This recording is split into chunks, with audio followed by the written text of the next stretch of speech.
Hi guys, welcome back to the Sweet Escape Cooking.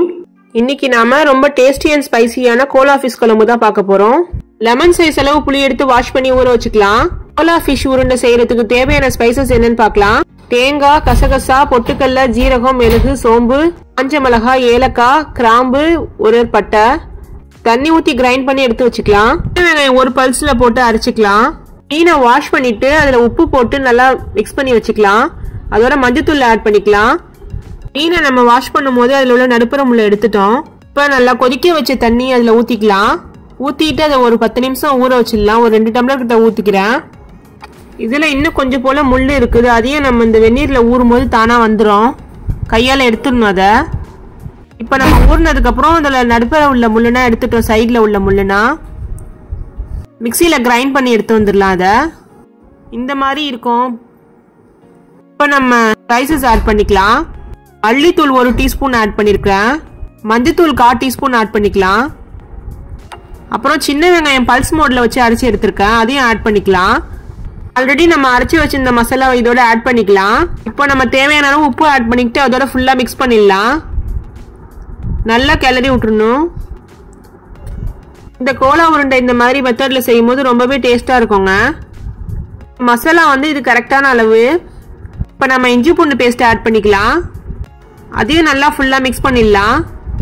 Mix பண்ணி ஒரு 10 நிமிஷம் வச்சிடலாம். அப்புறம் நம்ம ஊற வச்சிருந்த புளியை கரைச்சி வடிகட்டி எடுத்துக்கலாம். 2 தடவை வடிகட்டினா சக்கெல்லாம் வந்துடும். இதை நம்ம வந்து வடித்தட்டு போட்டு செய்யும் போது டேஸ்ட் இருக்காது. கையால தான் செய்யணும்.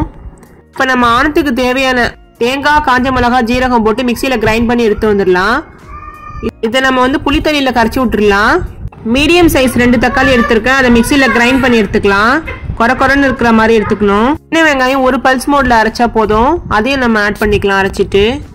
மல்லித்தூள் வந்து 1.5 டேபிள் ஸ்பூன் போட்டிருக்கேன். மஞ்சள் தூள் வந்து 1/4 டீஸ்பூன் போட்டிருக்கேன். ஃபுல்லா மிக்ஸ் பண்ணிடலாம். நம்ம ஸ்டவ் ஆன் பண்ணி கடாய் வச்சு தாளிச்சு விட்டுடலாம். ஒரு 3 டேபிள் ஸ்பூன் வந்து கடலெண்ணெய் ஊற்றிருக்கேன்.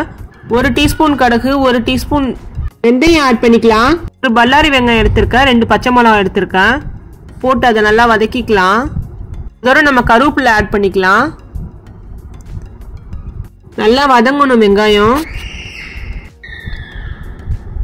அதோட நம்ம வந்து வெண்டைக்காய் ஆட் பண்ணிக்கலாம். இந்த மாதிரி நம்ம வந்து தாளிச்சு விடும் போது வெண்டைக்காய் போட்டு செய்யும் போது மீனானத்தோட டேஸ்ட்டை இன்னுமே என்ஹான்ஸ் பண்ணி கொடுக்கும். ரொம்பவே டேஸ்டா இருக்கும். நீங்களும் ஒரு டைம் இந்த மாதிரி ட்ரை பண்ணி பாருங்க. இப்போ நம்ம உப்பு ஆட் பண்ணிக்கலாம். நல்லா வதக்கி விட்டுறலாம். வெண்டைக்காய் கொஞ்சம் நல்லா வதங்கணும். இப்போ ஸ்பைசஸ் ஆட் பண்ணிக்கலாம். 1/4 டீஸ்பூன் மஞ்சள் தூள் ஆட் பண்ணிக்கலாம். 1/2 டீஸ்பூன் மிளகாய் தூள் ஆட் பண்ணிக்கலாம். நல்லா வதக்கி விட்டுறலாம். அப்புறம் நம்ம மீனானத்துக்கு ரெடி பண்ணி வச்சிருக்க புளி கரைச்சலை இதில் ஊற்றிக்கலாம். அதோட உப்பு ஆட் பண்ணிக்கிட்டு ஊற்றிக்கலாம். ஊற்றிட்டு லைட்டாக மிக்ஸ் கொடுத்துடணும். இந்த மாதிரி நிறைய பொங்கி வரும் லைட்டா. அடுப்பை வந்து நார்மலாகவே வைங்க. ரொம்ப ஹையில் வச்சிட வேணாம். கொஞ்சம் லேட் ஆகும், ஆனால் ரொம்பவே டேஸ்ட்டாக இருக்கும். இதை நம்ம வந்து ரொம்ப சிம்ல வச்சிடக்கூடாது. நார்மலாக வச்சுக்கணும் அடுப்பை. இப்போ நம்ம வந்து லிட்டை போட்டு மூடி வச்சிடலாம். இன்னும் கொஞ்சம் கொதிக்கணும். உருண்டை பிடிச்சி ரெடி பண்ணி வச்சிருக்கோம் ஆணத்துல போடுறதுக்கு. இப்போ வெண்டைக்காய் வெந்துருச்சு. உருண்டையை நம்ம போட்டுடலாம். மீன் உருண்டையா. இப்போ நம்ம ஸ்டவ் ஆஃப் பண்ணிட்டு போடுறோம். ஸ்டவ் ஆன்ல வச்சுட்டு போட்டோன்னா எல்லாமே கூழாக உடஞ்சி போயிடும். வெண்டைக்காய் வெந்துருச்சான்னு செக் பண்ணதுக்கு அப்புறம் தான் நம்ம போடணும். இதை வந்து எல்லாத்தையும் ஃபுல்லா போட்டுடலாம். அந்த மாதிரி உங்ககிட்ட மாங்காய் இருந்துச்சுன்னா அதை ஆட் பண்ணிக்கோங்க. கத்திரிக்காய் கூட ஆட் பண்ணி செய்யலாம். ரொம்பவே நல்லா இருக்கும். இப்போ வந்து நம்ம ஒரு லிட்டை போட்டு மூடி வச்சு மீடியம் ஃப்ளேம்ல அடுப்பை வச்சிடலாம். சிம்ல வச்சே கொதிக்க விடுங்க. ஒரு 8 நிமிஷம் வேகணும். 8 நிமிஷத்துல ஆஃப் பண்ணிடலாம். ஃபுல்லா வெந்துடும். இப்போ அடுப்பை ஆஃப் பண்ணிடலாம். வெந்துருச்சு.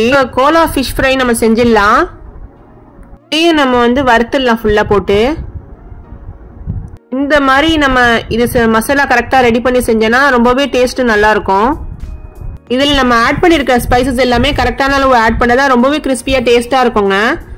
பாருங்க, பார்க்க எவ்வளோ அழகா இருக்குன்னு. ரொம்ப டேஸ்டியான கோலா உருண்டை ரெடி ஆயிடுச்சு. கட்டாயம் நீங்களும் உங்க வீட்டில் செஞ்சு பாருங்க. ரொம்பவே அருமையா இருந்துச்சு.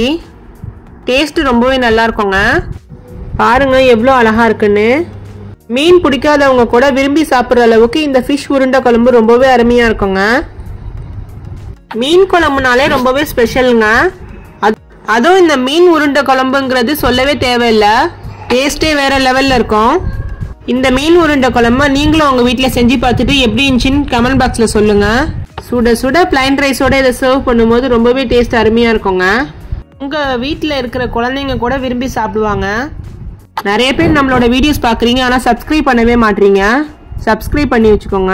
உங்களுக்கு இந்த வீடியோ பிடிச்சிச்சுன்னா லைக் பண்ணுங்க, உங்க ஃப்ரெண்ட்ஸ் அண்ட் ஃபேமிலிக்கு ஷேர் பண்ணுங்க. மறக்காம நம்மளோட சேனலை சப்ஸ்கிரைப் பண்ணி வச்சுக்கோங்க. பெல் ஐக்கானை கிளிக் பண்ணி வச்சுக்கோங்க. அப்பதான் நான் போஸ்ட் பண்ற வீடியோ உங்களுக்கு நோட்டிபிகேஷன்ல வரும்.